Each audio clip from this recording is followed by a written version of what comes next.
The doors slam open so hard the map pins rattle against the walls. For a heartbeat, the entire German foreign ministry freezes.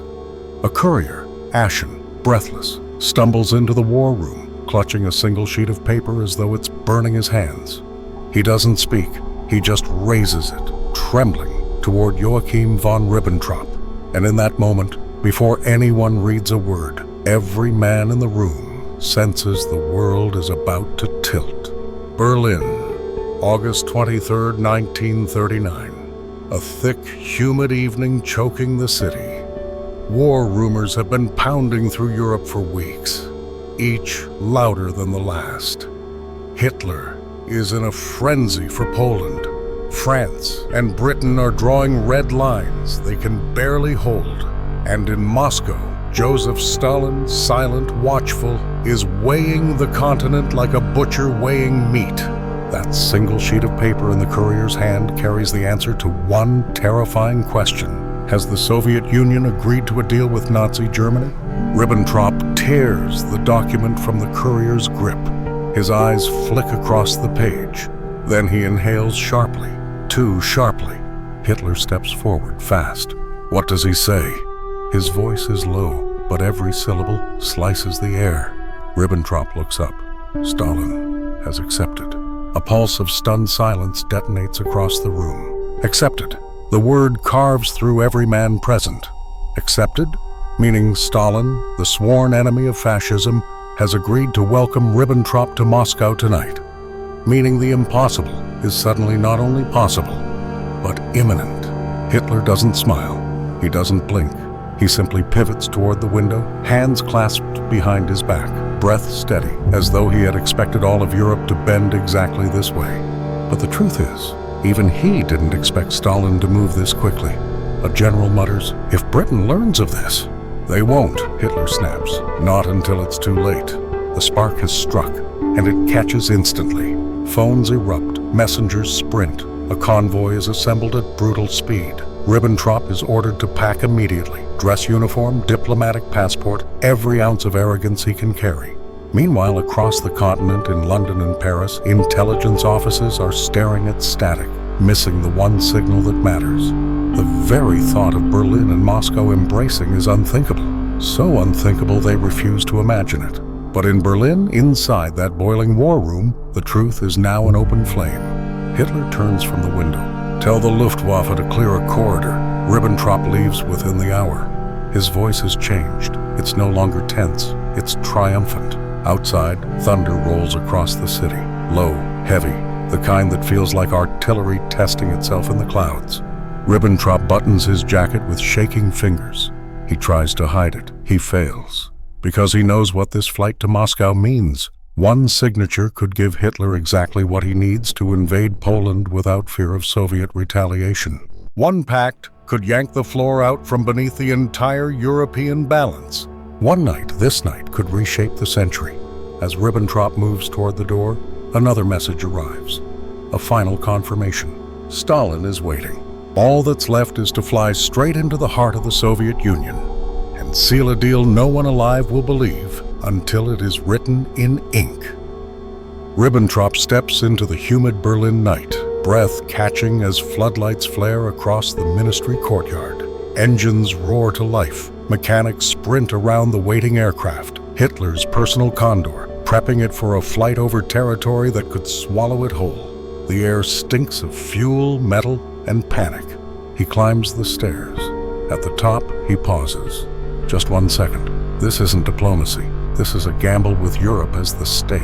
A voice behind him, one of his aides, whispers, "Sir, if this fails..." Ribbentrop turns sharply. It won't. He doesn't believe it, but the door slams shut behind him anyway. The condor punches into the night sky. Berlin drops away, swallowed by a cloud.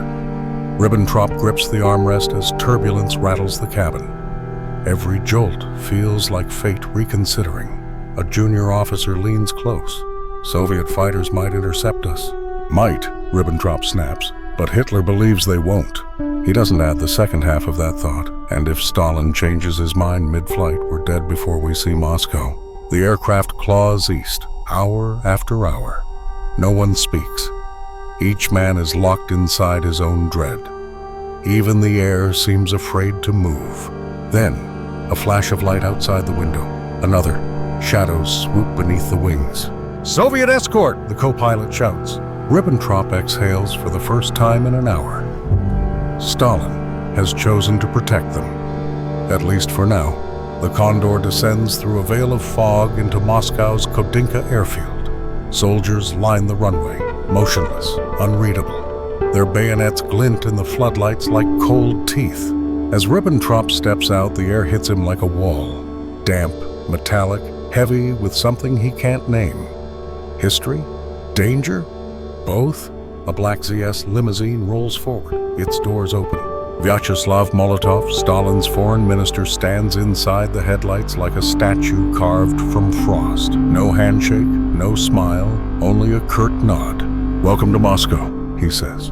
The voice is flat, mechanical, the voice of a man who knows exactly how much power he holds tonight. They drive through the city in silence. Gun towers loom above the streets. Windows glow faintly behind thick curtains. The Kremlin rises like a fortress carved from night itself. Inside, everything is marble, shadow, and menace. Minutes later, Molotov leads them into a conference hall where maps cover the walls, Poland split like an autopsy diagram. Ribbentrop's pulse spikes. So Stalin has been planning this. Carefully, coldly, long before tonight. Molotov gestures to a long table. We begin when the General Secretary arrives. Ribbentrop sits, straightens his cuffs, forces his breath to steady, but inside adrenaline pounds like a second heartbeat. Footsteps approach. Heavy, slow, inevitable. A door opens. Joseph Stalin walks in without hesitation, without expression, without even glancing at the Germans until he reaches his seat. Then he finally looks at Ribbentrop, studying him the way a surgeon studies a patient seconds before cutting. No salute, no gesture of warmth, just 4 words. "Shall we proceed, gentlemen?" The room holds its breath. History leans forward. Everything is about to ignite. Stalin's gaze pins the room into silence. He doesn't blink. He doesn't move. He simply waits, forcing the Germans to feel the weight of every second. Ribbentrop swallows hard. "We are prepared to finalize the terms, as discussed." Stalin leans back, exhaling a thin stream of smoke from his pipe. "Good," he says, "because we don't have time for uncertainty." A clerk enters, carrying 2 sealed folders. Molotov opens the first. Ribbentrop's eyes narrow. Inside, the proposed borders are drawn with ruthless precision. Poland, carved in half, the Baltic states assigned like spoils. It's a map without sentiment, without morality, pure cold arithmetic. Stalin taps one of the lines. "This must move 12 kilometers west," he says. Not a suggestion, an order. Ribbentrop hesitates. The Führer insisted. Stalin cuts him off. The Führer's not here. The words strike like a hammer. Even Molotov glances sideways. Ribbentrop forces his jaw tight, nods sharply, and marks the adjustment. Negotiations grind forward, line by line, clause by clause. It's not a discussion, it's surgery. Every time the Germans think they've reached the limit of Soviet demands, Stalin pushes further. Another territory, another concession, another guarantee carved into the page. And every time, Ribbentrop yields, because he knows Hitler would rather bleed ink tonight than bleed soldiers in the East tomorrow. Hours crawl. Sweat beads at Ribbentrop's hairline. His aides whisper frantic translations into his ear. Stalin never raises his voice, never shows irritation. His calmness is more terrifying than any outburst could ever be. Then, a moment of fracture. Molotov reads aloud the clause granting the USSR control of the Baltic nations. The room stops breathing. Even for a world already teetering on the edge, this is bold. Too bold. One German diplomat stammers, "But that would place Soviet troops dangerously close to..." Stalin turns his head slowly. Dangerously close to what? The man freezes. His throat works, but no sound comes out. Stalin's stare holds him suspended in absolute humiliation before turning back to the document as though the man no longer exists. Ribbentrop clears his throat. Germany agrees to all conditions. Molotov nods like a judge pronouncing sentence. Then we continue. The clock pushes past midnight. The table is littered with cigarette ash, coffee cups, and maps scarred with pencil marks. Outside the narrow windows, the Kremlin stands like a tomb, silent, impenetrable. At last, Molotov closes the folder. One matter remains. Ribbentrop leans forward. This is the moment he's dreaded. The secret protocol, the real reason this meeting exists. Stalin gestures to a single page placed before them. This, he says, will never be spoken of. The paper outlines a complete, hidden division of Eastern Europe. Territories assigned like properties in a quiet auction. Not a single civilian outside the Kremlin or Reich Chancellery will know of its existence. Not tonight, not for years. Ribbentrop's hand trembles as he reaches for his pen. The pen meets the paper, but before ink touches the line, the lights flicker. Once, twice, a murmur rises through the hall. A distant thud echoes from outside, indistinct, like a hammer dropped somewhere deep within the fortress. Stalin lifts his eyes, unbothered but alert. For the first time all night, uncertainty cracks the room.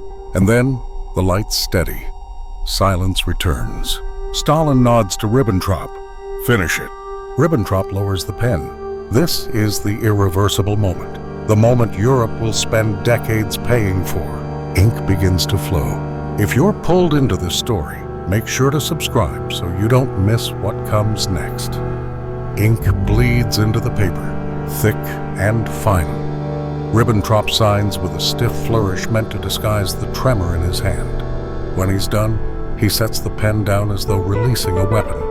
Molotov takes it next, methodical, unhurried, adding his signature beneath the German one. The room doesn't breathe. No one blinks, because in the space of a few strokes, Europe has been gutted like an animal on a butcher's block. Stalin rises. The chair legs scrape the marble floor with a sound that feels like a blade being drawn. He extends his hand, not warm, not triumphant, merely inevitable. To a long and fruitful cooperation, he says. Ribbentrop forces a smile that looks more like pain. To cooperation, he echoes. But the moment their hands meet, thunder cracks outside the Kremlin. A sharp, violent clap. The windows shiver. And for one suspended heartbeat, every man in the hall wonders if this is a sign. Nature recoiling from what's been done. Stalin doesn't flinch. He releases Ribbentrop's hand. Now, he says, we prepare for the consequences. The Germans are escorted down a narrow hallway. Guards march in silent formation, boots striking stone in perfect mechanical rhythm. Ribbentrop's aides whisper among themselves, fearful, exhilarated, confused all at once. One mutters, when Paris hears of this, they won't, Ribbentrop snaps. Not until after Poland. But he knows Paris will hear. So will London. Every capital in Europe will wake up to a nightmare they'd convinced themselves was impossible. They reach a chamber set aside for diplomatic rest. The air is suffocating, too warm, too dim, too heavy with tobacco and secrecy. Ribbentrop tries to settle, but his pulse refuses to slow. Because the pact is signed, but Hitler will demand more. Within minutes, a Soviet officer enters with a folded message. From Stalin. Ribbentrop unfolds it. The words are simple, but they hit like a blow to the chest. The Red Army mobilizes tomorrow. His mouth dries, mobilizes, not simply prepares, not postures, mobilizes, which means the pact is not an end, it's a fuse. Sir? One aide whispers. Ribbentrop stares at the message as though it might ignite in his hands.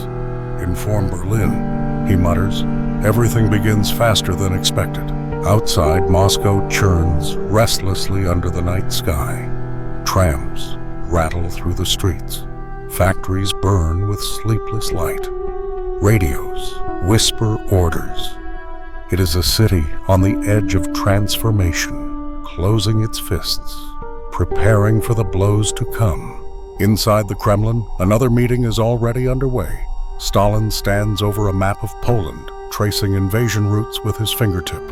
His generals cluster behind him. Silent, he doesn't ask for opinions. He gives instructions.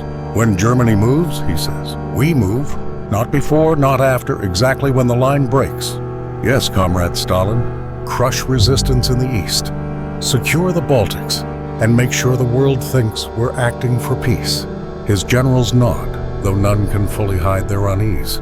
Stalin ignores it. Doubt is useful. Fear is better. He folds his hands behind his back. Tonight we have bought time, he says. Now we will buy territory. Across the city in their assigned quarters, the German delegation tries to sleep. They fail. They hear footsteps in the halls, distant engines, rumbling trucks, a country shifting into motion. Ribbentrop lies awake, staring at the ceiling. He realizes something he cannot admit aloud. Tonight, he and Stalin have not secured peace. They've detonated it. Ribbentrop closes his eyes, trying to force himself into sleep, but the darkness only sharpens the noise outside. Engines grind, boots hammer pavement. Somewhere in the distance, a locomotive screams, a long metallic howl cutting through the Moscow night. It sounds like a warning or a prophecy.